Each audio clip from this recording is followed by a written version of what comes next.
नमस्कार दोस्तों, मैं रंजीत पांडे आप सभी का वेलकम करता हूं। इस वीडियो में हम 50 जीके के क्वेश्चंस पढ़ रहे हैं। वीडियो कैसा लगेगा जरूर बताइएगा। तो चलिए शुरू करते हैं। तो आज का पहला प्रश्न है, क्राइसिल या क्रिसिल का पूर्ण रूप क्या है या पूर्ण नाम क्या है? तो credit rating agency right answer हो जाएगा। नेफ्ट का पूरा नाम क्या है? तो national electronic fund transfer NEFT का पूरा नाम है। भारत का पहला मोबाइल बैंक कौन सा है? तो लक्ष्मी वाहिनी बैंक, जो कि खरगोन मध्य प्रदेश से है, भारत का पहला मोबाइल बैंक है। भारत के पहले उप प्रधानमंत्री कौन थे? तो सरदार वल्लभ भाई पटेल जी भारत के पहले उप प्रधानमंत्री थे। नेक्स्ट क्वेश्चन है, भारत की पहली महिला कैबिनेट मंत्री कौन थी? तो राजकुमारी अमृत कौर भारत की पहली महिला कैबिनेट मंत्री थी। अगला प्रश्न है, भारत के सशस्त्र बलों का सुप्रीम कमांडर कौन होता है? तो भारत के राष्ट्रपति भारत के सशस्त्र बलों के सुप्रीम कमांडर होते हैं। यूटीआई बैंक जो है वर्तमान में किस नाम से जाना जाता है? तो एक्सिस बैंक, जो कि 3 दिसंबर 1993 में एक्सिस बैंक, यूटीआई बैंक अब वर्तमान में एक्सिस बैंक के नाम से जाना जाता है। स्वामी विवेकानंद जी का जन्मदिन कब राष्ट्रीय युवा दिवस के रूप में मनाया जाता है? तो 12 जनवरी को हर साल स्वामी विवेकानंद जी का जन्मदिन राष्ट्रीय युवा दिवस के रूप में मनाते हैं। भारत के संसद में अंग कौन कौन से होते हैं? तो भारत की संसद राष्ट्रपति, लोकसभा और राज्यसभा से मिलकर बनती है। अगला प्रश्न है, संविधान के प्रारूप समिति के अध्यक्ष कौन थे? तो डॉक्टर भीमराव अंबेडकर जी संविधान के प्रारूप समिति के अध्यक्ष थे। नेक्स्ट प्रश्न है, अंगूरों की पैदावार के लिए कौन सा शहर प्रसिद्ध है? तो महाराष्ट्र का नासिक अंगूरों की पैदावार के लिए प्रसिद्ध है। कोयना बांध किस राज्य में स्थित है? तो कोयना बांध महाराष्ट्र राज्य में स्थित है। शरीफा की फसल कौन से महीने में काटी जाती है? तो नवंबर के प्रारंभ में खरीफ की फसल काटी जाती है। राइट आंसर हो जाएगा। हिमानी ग्लेशियर बर्फ का विशाल पिंड कहलाता है, यह कहाँ है? तो हिमालय पर्वत के श्रेणी के शीर्ष स्थलों पर छाया रहता है हिमानी या ग्लेशियर। नेक्स्ट क्वेश्चन है, कायांतरित सेल कौन सी है? तो संगमरमर। यहाँ पर ऑप्शनल क्वेश्चन का आंसर है संगमरमर कायांतरित सेल का उदाहरण है। 1 घंटे में पृथ्वी कितने देशांतर घूमती है? तो 1 घंटे में पृथ्वी 15 डिग्री देशांतर घूमती है। चंद्र ग्रहण किस कारण से होता है? तो पृथ्वी सूर्य और चंद्रमा के बीच में जब आ जाती है, पृथ्वी सूर्य और चंद्रमा के बीच में, तब चंद्र ग्रहण होता है। राइट आंसर हो जाएगा। ब्रिटिश शासन ने किन स्थानों के बीच पहली रेलवे लाइन शुरू की थी? तो मुंबई से ठाणे के बीच में ब्रिटिश शासन ने पहली बार रेलवे लाइन शुरू की थी। युद्ध में साहस और पराक्रम के लिए दिया जाने वाला भारत का सर्वोच्च सैनिक पुरस्कार कौन सा है? तो यह परमवीर चक्र है। ऋतुएं होने का कारण क्या है? तो सूर्य के चारों ओर पृथ्वी का परिक्रमण ऋतुएं होने का प्रमुख कारण है। महर्षि वाल्मीकि द्वारा रचित रामायण में कितने श्लोक हैं? तो 24,000 श्लोक हैं।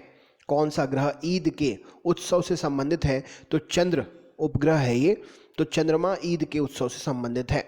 हिंदुओं के कुल कितने पुराण हैं? तो हिंदुओं के कुल 18 पुराण हैं। हिंदू पुराणों के अनुसार असुरों के गुरु कौन थे? तो गुरु शुक्राचार्य असुरों के गुरु थे। पुराणों के अनुसार किसका रथ 7 घोड़ों का है? तो सूर्य का रथ 7 घोड़ों का बना हुआ है।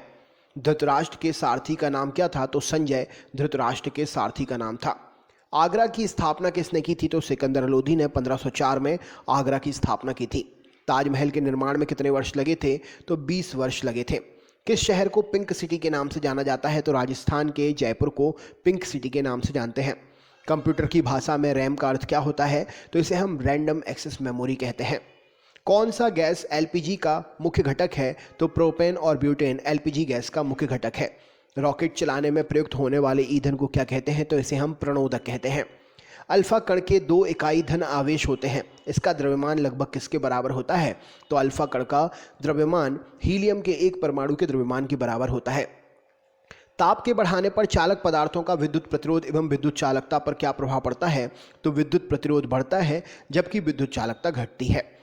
ध्वनि के वेग विभिन्न माध्यमों में कैसे होते हैं? तो विभिन्न माध्यमों में ध्वनि की चाल भिन्न भिन्न होती है, ठोस में सबसे अधिक होती है।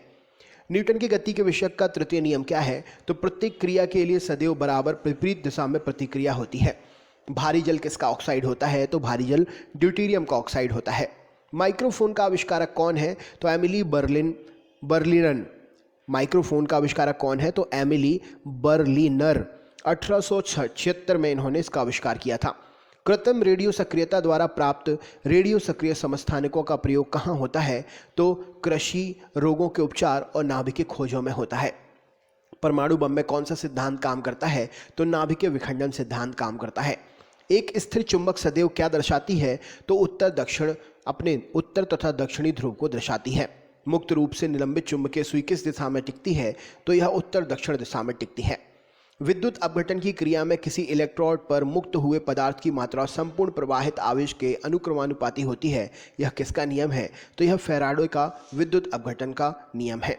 शुष्क सेल क्या है? तो यह एक प्राथमिक सेल का उदाहरण है। हमें वास्तविक सूर्योदय से कुछ मिनट पहले ही सूर्य दिखाई देने लगता है। इसका कारण क्या है? तो यह प्रकाश का अपवर्तन है। श्वेत प्रकाश को नली में कैसे पैदा करते हैं? तो तंतु को गर्म करके पैदा करते हैं। एक युवा पुरुष की आवाज़ की तुलना में छोटे बच्चे की आवाज़ अधिक प्रिय होती है, क्यों? तो बच्चे की आवाज़ का तारतम्य पुरुष की आवाज़ के तारतम्य की तुलना में अधिक होता है। डेसिबल क्या है? तो ध्वनि स्तर मापने का प्रतीक है, जिसको डीबी से दर्शाते हैं। पर्वतों पर आच्छादित हिम सूर्य की गर्मी द्वारा एक साथ न पिघलने का कारण क्या है? तो यह सूर्य से प्राप्त अधिकांश ऊष्मा को परावर्तित कर देती है, इसीलिए हिम एक साथ नहीं पिघलती है। जब किसी द्रव को 1 किलोग्राम मात्रा के अपने क्वथनांक पर द्रव से वाष्प में परिवर्तित करते हैं तो इसमें अवशोषित होने वाली ऊष्मा क्या कहलाती है? तो यह वाष्पीकरण की गुप्त ऊष्मा कहलाती है। तो दोस्तों, ये थे 50 क्वेश्चन जीके के। वीडियो कैसा लगा कमेंट करके ज़रूर बताएं, ग्रुप में शेयर करें और चैनल पर नए हैं तो सब्सक्राइब करें। बहुत बहुत धन्यवाद।